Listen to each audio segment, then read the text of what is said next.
Okay. All right. So like I said, we're going to be talking about our PhD in educational policy and leadership. Welcome. My name is Alyssa Yesko. I am the director of the Pathways into Education Center. So some of you, anyone who has emailed or contacted in some way with the PI Center, I may have spoken to you in the past, or you may have spoken to staff in my office. We answer a lot of questions about the School of Ed, so it's quite possible that I've talked to some of you. I am also, this is actually my favorite info session to run because I am an alumni of this program. I completed the program in 2020. So just a couple of years ago. I still feel like I'm pretty fresh out. So I can talk to you guys from, School of Ed perspective, but also talk to you from the student perspective if you have questions there. I'm going to run through the PowerPoint, and then I do have a slide with all of the questions that were submitted when people registered. So then I'll move through those. But I really don't mind being interrupted. So if you do have a question and you're afraid you're going to forget it, please enter it in the chat, or even just shout it out, say, excuse me, can you elaborate on that more, or tell me more about that? I'm fine with that. We also have Dr. Tennille Trollian here with us, who I will mention was on my dissertation committee. She's one of our associate professors, and she's joining us here today to meet you guys and to answer your questions. So Tennille, do you want to introduce yourself and tell us a little bit about yourself? Sure. Hi, everyone. My name is Tennille Trollian. I'm an associate professor in the department. I've been in the department this is my 7th year. And I teach courses primarily in the higher education area. So I teach courses on sociology of higher education finance, college student affairs. And I also teach specifically in the doctoral program. So I teach the last 2 classes in the doctoral program are the research methods course and then the research practicum course. And so those are courses that sort of set students up to start working on their dissertations. And I'm one of the 2 faculty members in the department who teach that sequence of courses. My research focuses on higher education, as does my teaching. And I'm also the chair of the department's admissions committee. So if you have admissions questions about the process of applying, I'd be happy to answer those. Welcome, everybody.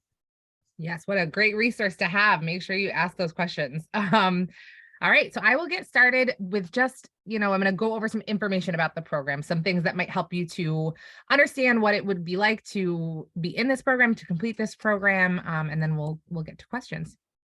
So this degree is a wonderful opportunity to advance your career and your research skills, to reach your career goals in education administration, in policy analysis, in educational leadership. I'll talk in a little bit about the different concentrations, but the degree is pretty versatile and sort of suited to your interests. So, going along with that, our students pursue research and then later on careers in various settings, allowing you to follow your passion. So we have students who focus on K-12. So I know Dr. Trollian mentioned that she focuses on higher education, but we also look at education from a government standpoint, nonprofit, and also a lot of the things that you learn can be applied to businesses. You learn from and work with faculty with a wide range of expertise and research interests. So great people to learn from. I can attest.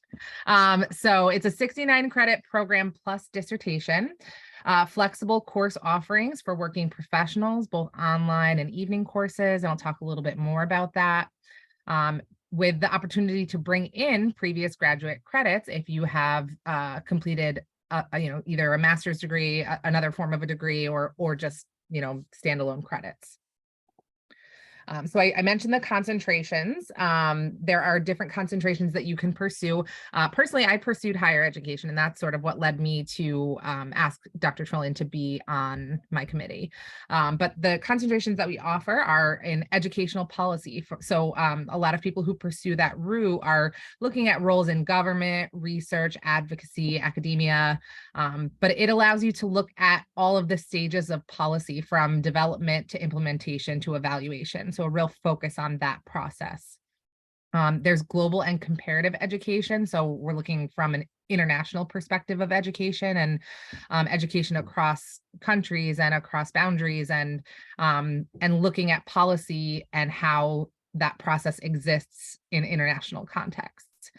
Then we've got our higher education concentration. So this is a really wonderful opportunity for those who are, higher education is so varied that it would be hard to say that you might end up in one particular place, but lots of opportunities in higher education. For example, I work in the School of Ed in the PI Center, but lots of other graduates from my program have worked in advising, financial areas of higher ed.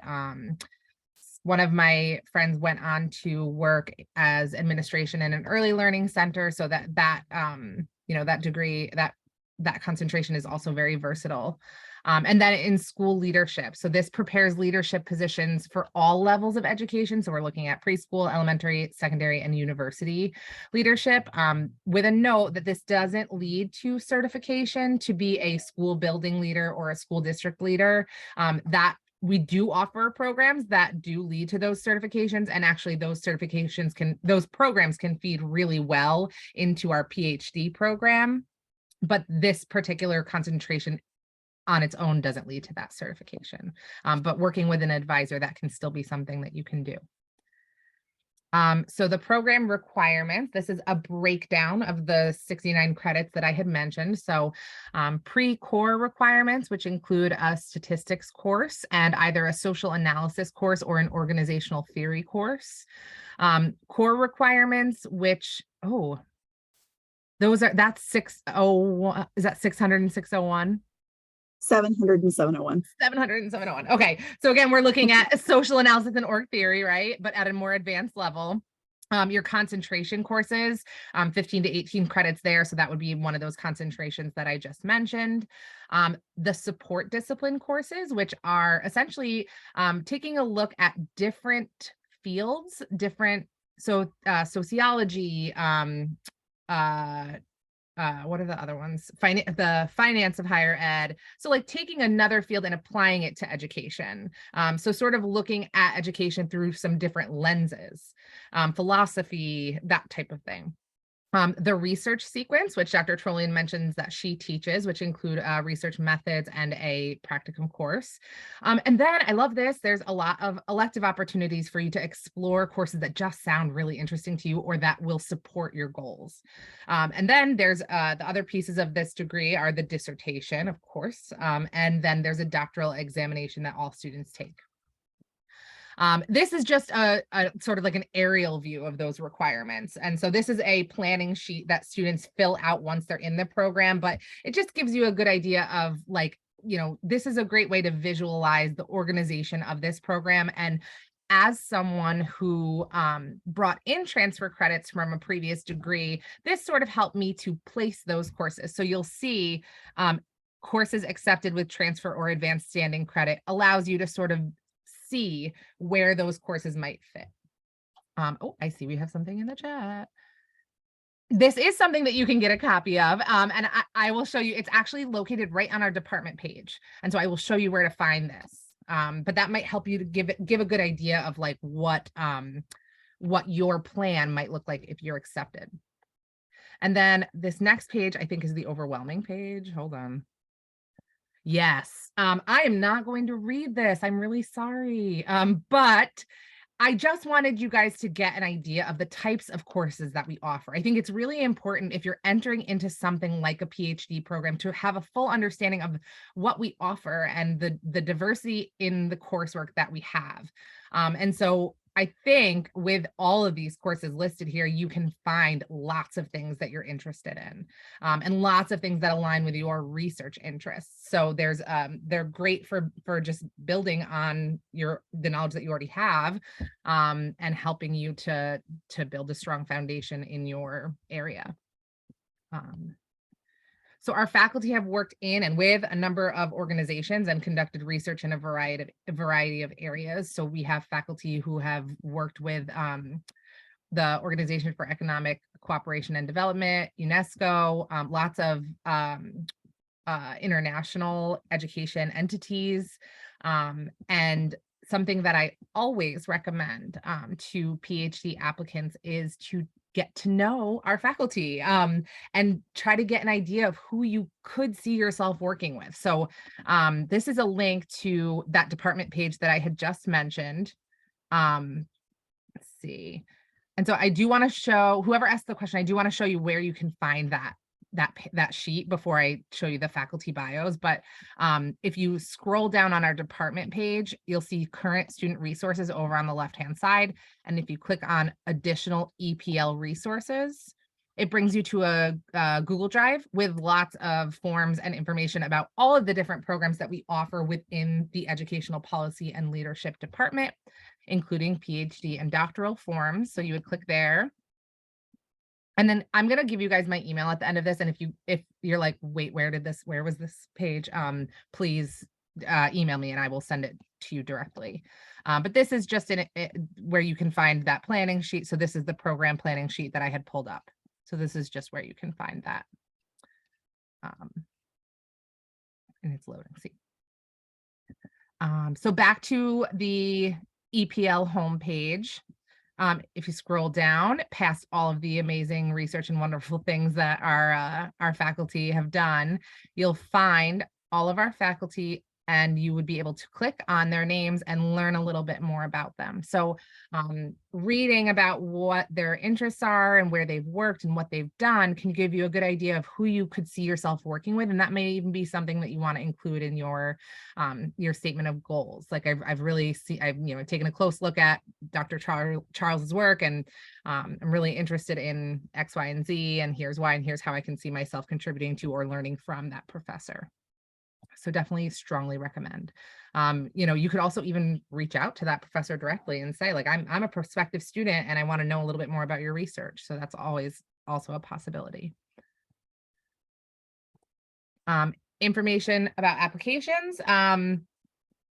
So what we need from you: transcripts from all schools attended, 3 letters of recommendation with at least 2 from professors. The reason for that being that we want to hear about your academic potential to perform well at a PhD level. Now, I do know that a lot of students who are pursuing a PhD may be coming back to school after a long absence, maybe after being in the professional world, and that does certainly happen.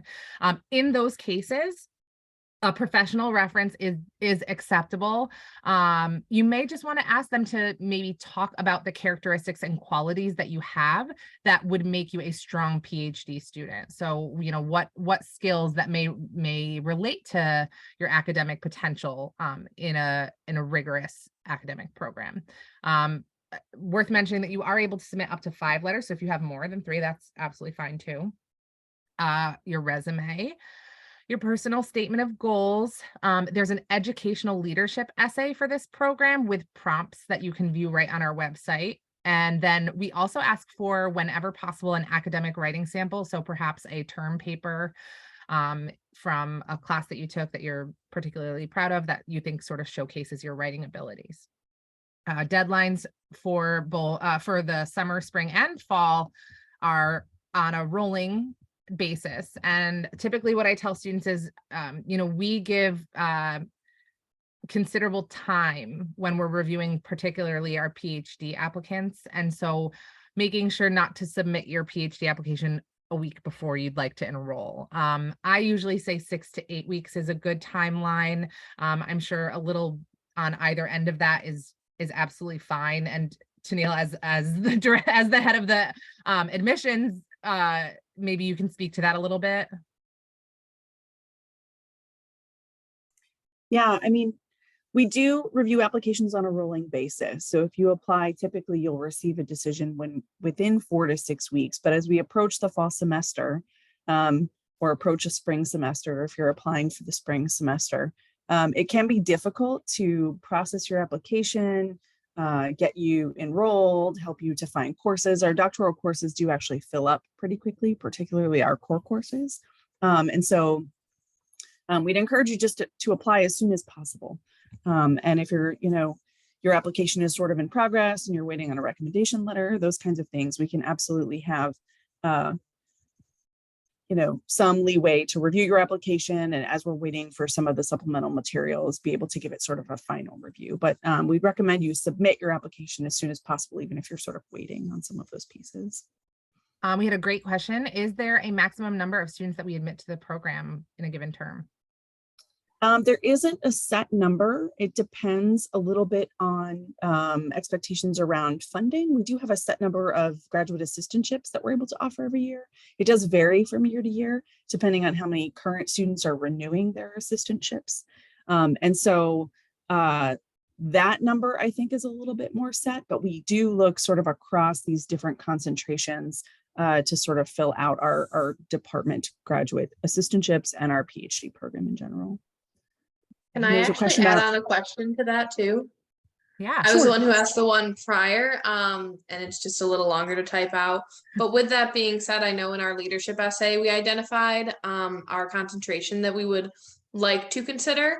So are you saying that you choose it based on that statement in your, not educational leadership, in your personal statement of goals essay? So we look at each candidate separately, but often if we are in a situation where we have different faculty with different concentration areas. So if we have a number of students who are interested in international and comparative, for example, who have already been admitted, we may try to look for students who are in other concentrations, but we really do look at it sort of on an individual basis. I appreciate the clarification. Thank you. Thanks. We had someone else ask if you apply for assistantships and scholarships separately, and the answer is yes. You'll see on this slide that the applications for the fall for departmental assistantship, that deadline has passed, but there are university-wide assistantships for full-time students. So I will talk about that in a little bit, but and those are separate from scholarships. There are also university-wide scholarships that you can apply to, as well as School of Education specific scholarships. So I will talk about that in just a minute, but yes, you would apply for those separately. And Tennille, I am actually going to ask you to speak on the GRE requirement. I have a star next to it because I just, the last time that I checked in, there was still discussions being had about whether the GRE would be required for fall admission. And if there are updates, great. If not, continue to check the website. So, but wanted to see if you had anything. Yeah, just really quickly going back to the question before about assistantships and scholarships. So the assistantship, the departmental assistantship positions, which are only for PhD students, master students and other students in the department are not eligible. Those you actually do apply for as part of your application. There is an assistantship form that you can fill out as part of that. And if you are interested in departmental funding, February 15th is our priority deadline, but we tend to still review applications that we've received by about March 1st, because March is typically when we make decisions about graduate assistantship. So if you're thinking about applying for the coming fall semester and would like to be considered for assistantships, you still have just a little bit of time if you'd like to submit your application, and the assistantship form is a part of the actual full application. And then to speak on the GRE, we are currently waiving the GRE requirement for the department. We are in the process of deciding whether or not we're going to make that GRE waiver permanent. It started during the COVID pandemic when testing centers were not available. And so we have continued to renew that waiver and are in the process of determining whether or not we're going to start to require the GRE again, perhaps in the next academic year. But right now, if you're applying for the summer or spring, fall semester terms, we're currently waiving the GRE requirements. You do not have to submit GRE scores at this point. Thank you. I think that's good news to a lot of people. So since I skipped ahead a couple slides and I will go back, but since we were already talking about this, I figured I'd just cover it. As Dr. Trollian mentioned, the department offers a limited number of assistantships, but let's say you don't get your application in on time or you're not offered a departmental assistantship, there are assistantships available through the graduate school. And those are offered on a year-round basis. Like opportunities for assistantships come up all the time, and those you can apply for. They would not necessarily be within the School of Education. So you might not be doing research with our own faculty, but there are some really cool opportunities across campus, particularly if you're thinking about working in higher ed or even actually ed policy or ed leader, really all of them. There's probably some great opportunities. So just know that they do require full-time study. You have to apply for the departmental assistantship with your application to the program, but you can apply to a university-wide offering of an assistantship at any time. There are, like I said, there are also university-wide scholarships, but I also like to mention that the School of Education offers scholarships each year. Those are, I like to talk about those because it's a smaller pool, right? You're just applying against School of Ed graduate students rather than the entire university. There are some that are even targeted towards students who are pursuing this particular degree. They are donor-based, so they don't necessarily cover full tuition, but a couple $100s here and there can certainly help. And you are able to apply to those each and every year. They're offered each year. Typically, the application cycle for those, it starts in like November or December, and applications are usually due in January or February. Awards are typically given out at the beginning, near the end of the spring semester. I always defer to the Office of Financial Aid for questions about tuition fees and aid and payment plans. It just is not my area of expertise, and they are really the best people to answer those questions. So they have information about the current tuition fees, the types and availability of financial aid and scholarships, payment plans, on and off campus employment opportunities. And then, like I mentioned, the departmental or other assistantships, you can apply for one with our program, or you can search. So if we want to just take a look at what might be available right now, we can take a look at, and just so that you can see what types of assistantships there might be. Let's see. These are the current vacancies, just so you can see, you know, what types might be available. Doesn't look like there's a ton available right now, but it's an odd time of the year because the semester has already started, but there are 2 available right now, 2 opportunities available. And let's see.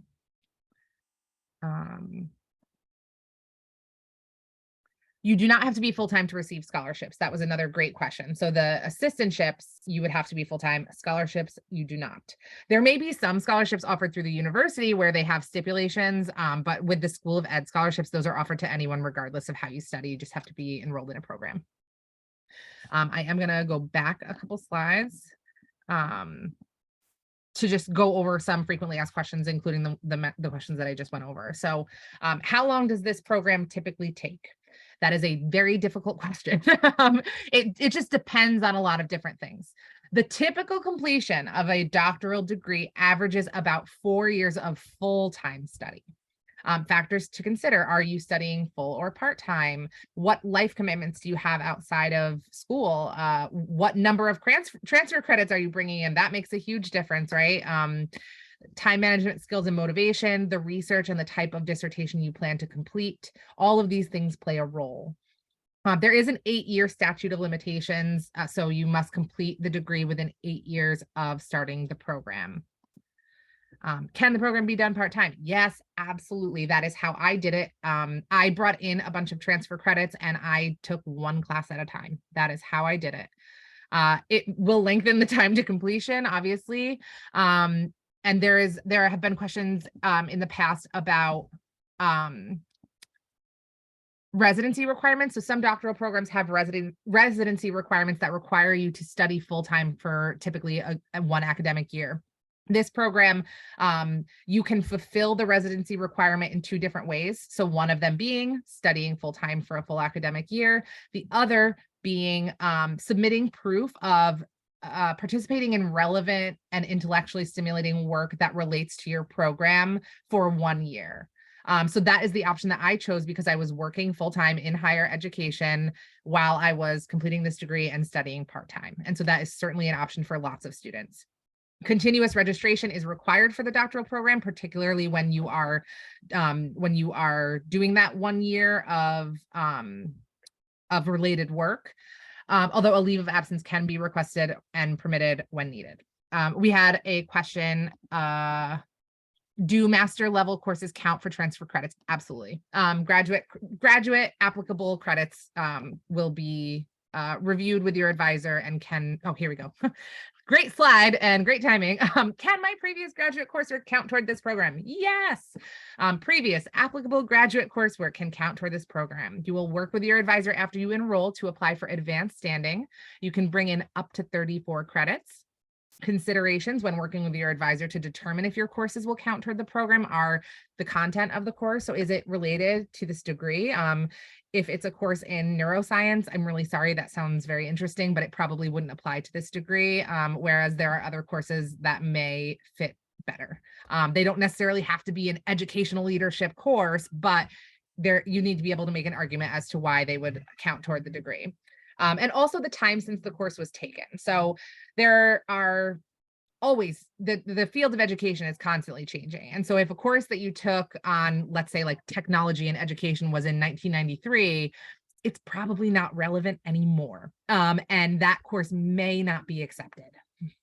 Can I ask a question on that? Yeah, absolutely. I guess more relevant to my situation, I have my master's in elementary education. Yeah. So could aspects of that be applicable?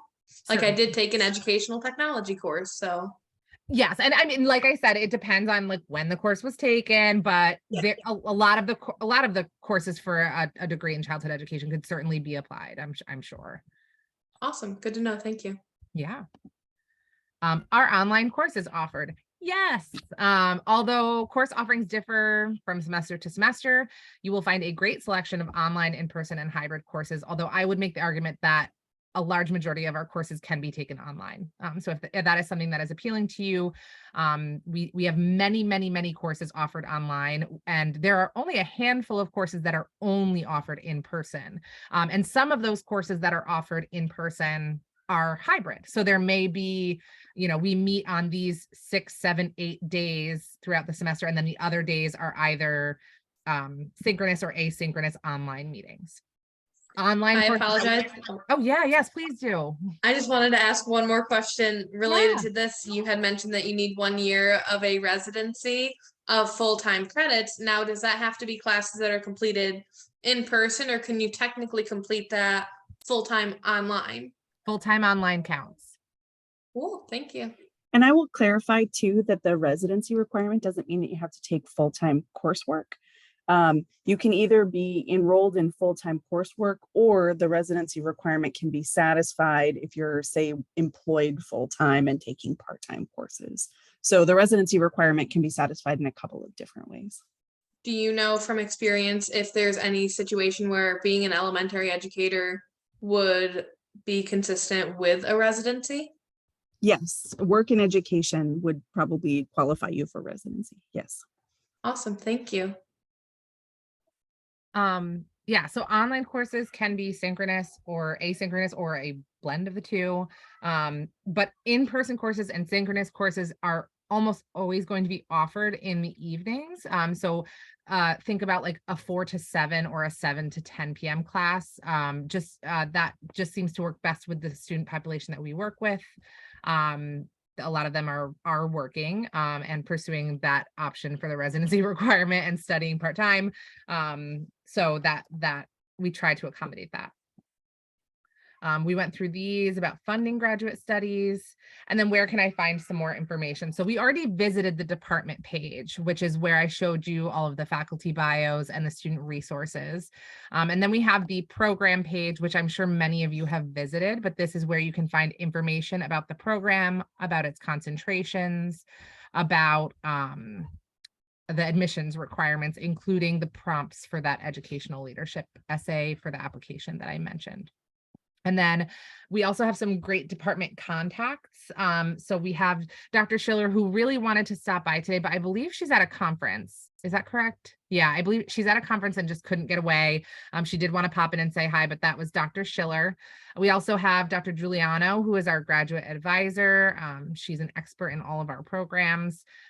We have Dr. Harvey Charles, who oversees the international education management and leadership. And then we have Maria Moon, who is our department coordinator. And then Dr. Trollian, who is here with us tonight, associate professor and head of our admissions committee. So all of their contact information, I know that each and every one of them would be absolutely happy to answer any of your questions. And then there's me. Like I said, I oversee the PI Center. We provide information to prospective and current students, as well as alumni, all of our undergraduate and graduate programs within the School of Ed, and help you to discover the best pathway to reach your goals within the School of Ed. We offer open Zoom hours throughout the week. So if you wanted to just pop in and say hi and ask some questions because you don't feel like typing all of your questions in an email, I know I feel like that sometimes. We have Zoom hours where you can just come in and we're waiting for you. But then we are also very quick with our emails. I'd like to say that we try to answer emails within 24 hours, business day hours. But that's our goal always. And then I'm moving on to some of the submitted questions, which we had many. And some of them may have been answered already. And so if I felt like they were answered already, I will probably skip over them. But if I didn't clarify something enough, just let me know. So the first question is, what is considered part-time study? Which is actually a great question that I didn't cover. So 9 credits is full-time study at the graduate level. So anything below 9 credits is considered part-time. So I know a lot of times in undergrad, 12 credits is considered full-time, but at the graduate level, it's 9 credits. What if I am in a master's program and decide I want to pursue a PhD? What is the process? That's another great question. So I don't know if that means you're in a master's program at UAlbany, or if you're just currently in a master's program. I think you have, does somebody want Hi, to Alyssa, that clarify was my one? question. Yeah. Yeah, I just started in the master's program at UAlbany in higher ed. So first semester, and I got this email from Maria about PhD. It's like, why don't I figure out if that's of interest to me? So I'm currently in the program, Yeah. taking one course part-time. Okay. Do I have to apply again to the doctoral program, or is it sort of like meeting with advisors and changing a status to PhD candidate? Teal, do you want to answer that question? Sure. So yes, you would have to apply specifically to the PhD program. Most of our students, we have a lot of students who do a master's with us and then decide they want to apply to the PhD program. So it's really common. And so toward the end, usually say in your second year or third year of your master's program, if you're part-time, toward the end of your master's program, if you would like to apply to the PhD program, you do need to submit a separate application to that program. But all of the courses that you've taken, all of the credits that you've earned in our department actually all automatically apply to your PhD if you're admitted to the PhD program. And so it's a way for students who want to pursue the PhD to get those credits already applied to the PhD, and you kind of make progress toward both degrees at the same time. Wonderful, thank you. We already covered scholarships, assistantships, and funding. Another question, is this a cohort model program? It is not. So people move through this program at their own pace, but you do still really get a chance to get to know people. You'll find yourself recognizing names pretty quickly once you start taking more than one course and getting to know people.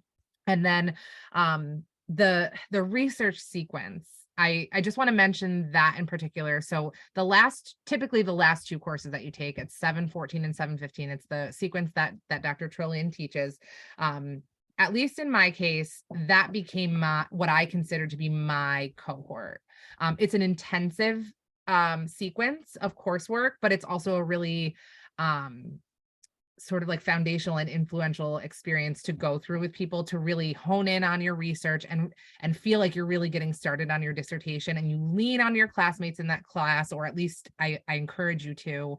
And that's where I formed some really close relationships and got support and study dates and things with members of my cohort that I call it my cohort. There is no cohort, but that particular sequence felt very much like a cohort. And I don't know, that was a couple of years. I took that sequence in 2018. And so I don't know if it still sort of operates the same way. Tennille, I know you've taught it more recently, and maybe have you got that same sense?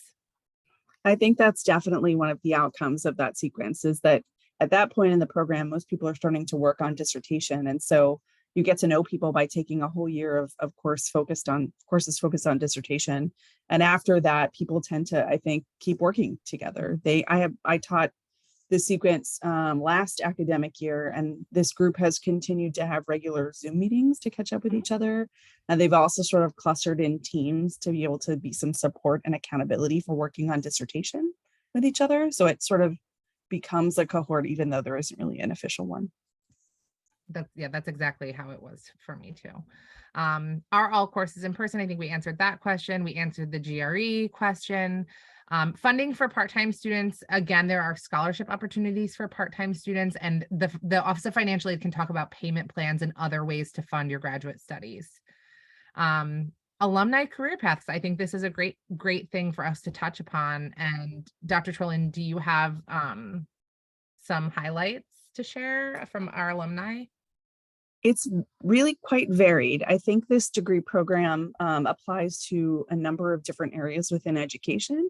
And so we have people who go on to work in higher education or to take sort of higher level administrative positions within higher education. We have teachers and principals and superintendents who complete these programs, who do work in schools and leadership in schools. We have people who go work for governmental organizations that are focused on education, non-governmental organizations, nonprofit organizations. We have people who go work abroad in educational policy, sort of global policy kinds of positions. So it really does vary. We have people in the international education and management area who do sort of study abroad and international education focus, either at US universities or universities abroad. And so it really is, there's quite a lot of different pathways, I think, through and out of the programs. Thank you. Are there opportunities for students to collaborate with faculty on research projects and publications? Yes, absolutely. Those opportunities exist. There were actually quite a few students in my 714, 715 sequence that their dissertation was tied to or, related to work that they had done with faculty in the program during their time here. I think that was the New York Kids stuff that they were doing. I don't know for sure. But yeah, absolutely. That is a prime focus of this program, is for you to sort of immerse yourself in research and do that with our faculty. Decision criteria. I'm assuming that means for applications. So what are we looking for? And I think we have somebody really perfect to talk about that. So we do look at sort of holistic application criteria for students. So I would say there's not one criterion that's weighed above others. We do look at your application in total. And so we are looking for higher levels of academic performance, particularly in graduate coursework. We are looking for strong recommendation letters, particularly from prior professors who can speak to your academic ability, as well as if you've been working in education and have some work experience or a supervisor who can sort of share some of your experiences in education, that can be helpful. I think the thing that's probably, it's not even weighed most heavily, but is most closely reviewed is your statement of goals. We want to know why you're interested in a PhD, why you're interested in the Department of Educational Policy and Leadership. What about the curriculum interests you? What about doing your program here interests you, and what your future career goals might be, right, as you sort of come out of the PhD program. And so I think we look to that to sort of give us a sense of who you are. Would you be a good fit with the faculty in our department? And does this sort of align perhaps with our, department curriculum and what you'd like to do as you sort of leave the PhD? But it really is, we review all of your application materials really holistically. So they all matter. But I would say focus on your statement of goals and tell us a little bit about who you are and why you think the program would be good for you. And then this is also probably for you too, but decision timeline. Yeah, so because we do rolling admissions, we try once your application is complete. And so I'll tell you, sometimes you submit your application and you're waiting on a recommendation letter, or you're waiting on something else. We wait for all of the materials to come in and then we review your application. But once your application is complete, we try to get back to students within 4 to 6 weeks. Sometimes we do that a little more quickly. Sometimes it does sort of reach out to that 6-week point. But we do try to review things as quickly as possible, but making sure that your application is complete in total, that can be a tricky piece of this, particularly if you're waiting on one recommendation letter and don't realize that you're waiting on one, and we haven't reviewed your application because we can't see your complete materials yet. But typically we say 4 to 6 weeks after the complete application is in. Thank you. What support is available during the dissertation? So I can speak a little bit to that, and if there's anything you want to add, feel free. But I think the research sequence is the beginning of that support that you receive for the dissertation. And I did not take it with Dr. Trolling. I took it with Dr. Schiller. But when I left that course, I felt I had done a pilot of my dissertation study. I felt really prepared to move forward. I knew what my direction was. And I will say I didn't feel that way going into that research sequence. I was sort of very unsure about where I was heading with my dissertation. And so that course served as a foundation to sort of like hone in on my ideas. And then from that point, typically once you leave that sequence, you typically would have a committee formed. And so the committee is your main support system, maybe outside of your classmates and your dear family who will put up with you, and friends. But your committee, mine was a 3-person committee. I've heard of 4-person committees as well. But your chair is probably your main support during the entire experience, with a lot of communication, a lot of feedback opportunities. And then your other committee members are there as support, answer questions, read drafts, provide help as you analyze your data and work through that process. So, I think in any PhD, you have to be prepared to be self-directed and self-motivated, and to do a lot of work on your own. But there are always people there to help you through it. So, and particularly I'm talking about the committee. But is there anything Can I add to that? Yes, please. That was actually my question. So you made me think of 2 more questions to add to that. Perfect. So my first question being, how exactly do you go about forming a committee and adding to that? Is it your staff that you're working with? Is it the peers among you? Who does that make up? So your chair must be a faculty member in the department. And the way that you might go about selecting that person is by exploring their research interests. And so you would like to ideally have someone whose research interests align with your own. So a higher ed person if you're exploring higher ed, a school leadership person if you're focusing on school leadership. That person, you may want to take a couple courses with them and get to know them. Is this someone you could see yourself working well with? Because you are going to be spending a lot of time working with this person and communicating with this person. And so is this someone that you get along with, essentially? The other committee members are sort of, the way that I describe it is like rounding out what you think you need, right? So my chair was not a content expert in my area. My chair was sort of like an academic guru. Like he had been a professor here for such a long time, and he was sort of an expert at crafting research and writing about research. And so I just saw him as like an overall expert, but I still needed a content person. And so that's where Dr. Trollian came in. And I felt like with the 2 of them, I felt really good. And so for my 3rd person, I felt like I needed an accountability person. I needed someone who was going to check in on me, who was going to help me create timelines. And so actually my 3rd person was not a full-time faculty member. She is an administrator within the department. She's an assistant dean. She's actually currently now my direct supervisor. She was not at the time. Yeah, so like your chair has to be a full-time faculty member in the department. You can draw on expertise from other departments. So you may have someone on your committee who isn't from the EPL department. You would work with your advisor or your chair to approve that. And then there are also instances where there may be someone outside of UAlbany on your committee. I think that's a little more rare, but if you can, make an argument for why they add to your committee, that's how you would form them. But we do expect that person does hold a doctoral degree. I think I covered everything, but Tennille, is there anything that So 2 of the 3 faculty members have to be faculty members from the Department of Educational Policy and Leadership. So your chair needs to be someone from EPL, and another member needs to be someone from EPL. The 3rd person can be another EPL faculty member, but often we refer to the 3rd person sort of as an outside committee member. So it can be a faculty member in another department within the institution. It can also be someone else who holds a terminal degree, who has some expertise in the area that you might be writing in. We do not usually approve people who are direct supervisors who you might work with closely, typically because there's a conflict of interest, right? They're evaluating your research and your dissertation in total. And so we typically don't have someone that you might work with closely.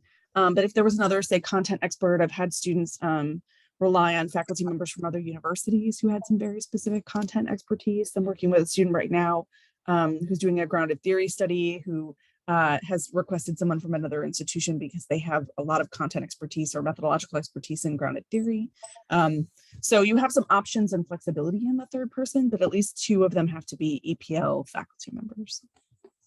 And Danielle mentioned that within the School of Education, we have 4 departments, one of them being our Department of Literacy, Teaching and Learning. And so we have people who are experts in childhood ed, literacy, you know, and I'm not really sure where your interests lie, but just to let you know, like we do have, you know, if that third person, like outside department, we have great options. And yeah, I will I add appreciate too, that. I will add as well, I think as you think about dissertation committees, this is something you probably don't have to think about for quite a while. Yeah. That's true. That's You true. want to make sure you identify a chairperson by the end of your coursework, by the end of this research sequence, 714 and 715, the last 2 classes that you take. By the end of 715, you should have a chair in mind. And then you and your chair will work together to choose the rest of your committee members.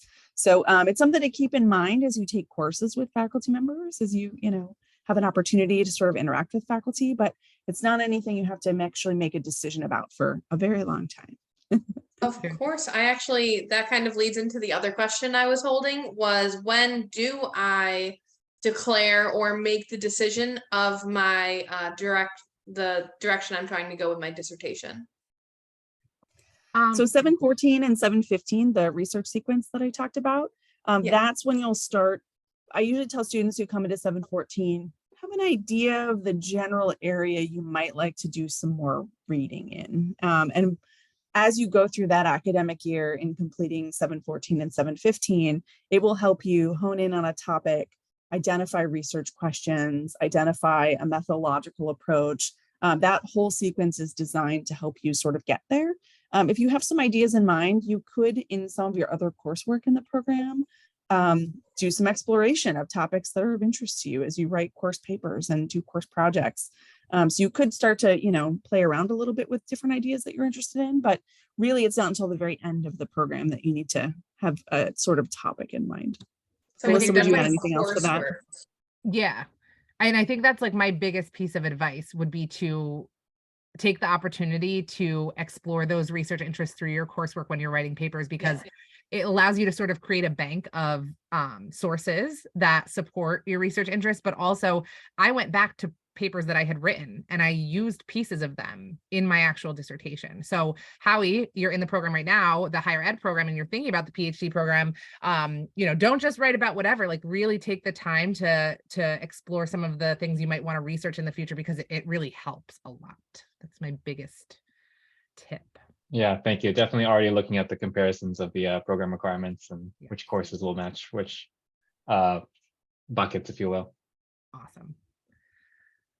And then we had our last question, which was, is there a way to waive the TOEFL or GRE? So we talked about the GRE if a student already has a master's degree. I don't know about the TOEFL. Do you, Danielle? Yeah, so the TOEFL is required for admission. If you have a master's degree from another US university, sometimes they will waive the TOEFL. If you've already completed a graduate or and sometimes undergraduate degrees, I think count for that if too. It's at an English speaking institution, right? Is that the caveat?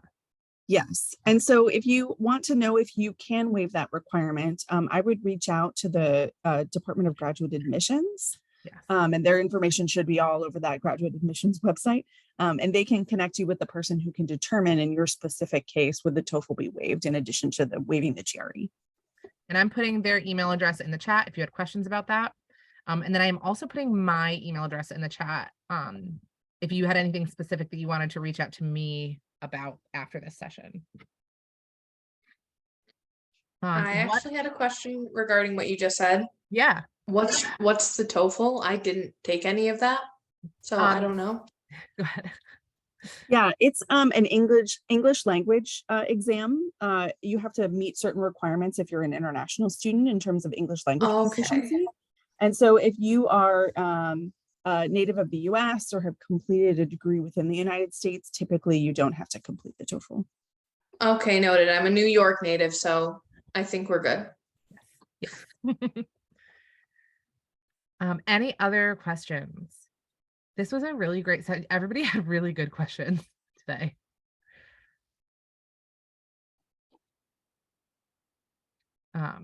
Well, if you do after this session, you're like laying in bed, you're like, oh my gosh, I wish I would have asked this. Please reach out. I am always happy to answer questions, particularly about this program that I hold so near and dear to my heart. And I could probably go on and talk about this program. So if you want to listen, please feel free to reach out. We can maybe schedule a Zoom or a conversation or something. I actually thought of one more question. Yeah. So regarding the admissions process, I was curious if by any chance or for any reason you did not admit someone for the year that they were applying for or the academic semester, is there opportunities to reapply or maybe adjust the application that you have submitted? Absolutely. And Yeah. oh, go ahead. Oh, go ahead, Liz. I'm sorry. No, that's okay. I was just going to say, in those instances, a lot of times I will recommend that a student may want to take courses, non-degree courses, in our department. That allows you to connect with faculty. It allows you to maybe gain a deeper understanding of what the program has to offer and show, get to know faculty and show your academic potential. And so it can help to strengthen, not only help to strengthen your application, but also those credits can then count toward the degree if you are accepted. But just be aware of, like, if that does happen and you do take non-degree courses, it doesn't guarantee your admission to the program should you reapply. But it can certainly be helpful in a lot of ways. And I will add to that, if you do decide, if you're not admitted to the PhD program when you apply and you do decide to take courses non-degree, you can take up to 12 credit hours as a non-degree student before you need to be then admitted to some kind of program to keep taking classes. And if for some reason you later apply to the PhD program again and are admitted the second time you apply, all of those courses that you have taken as a non-degree student will apply to the PhD program. So it's not extra courses in addition to the PhD. And we do have students who do that, who sort of try on courses and, sort of dip their big toe in a little bit before they apply to the PhD, just to get sort of a sense of what the program is like. Good to know. And when we hear back, for me, I applied, I think 2 or 3 weeks ago at this point. So is that something I would receive via email, or am I waiting on mail, or is there something I can like consistently reload on my laptop waiting for a response? I will tell you that I haven't seen your completed application, so you may be missing something. I know exactly who's in the folder right now, and I do not remember seeing your name. So I would say if you're missing a recommendation letter or you're missing something, I would reach out to the graduate school to find out what you might be missing for your completed application. So I actually received an email saying that my application was complete, but when I looked online, it said that I was missing my GRE, I think. So it's had like the check marks on what was received and the X's on what was not. And the only thing that was not received was the GRE.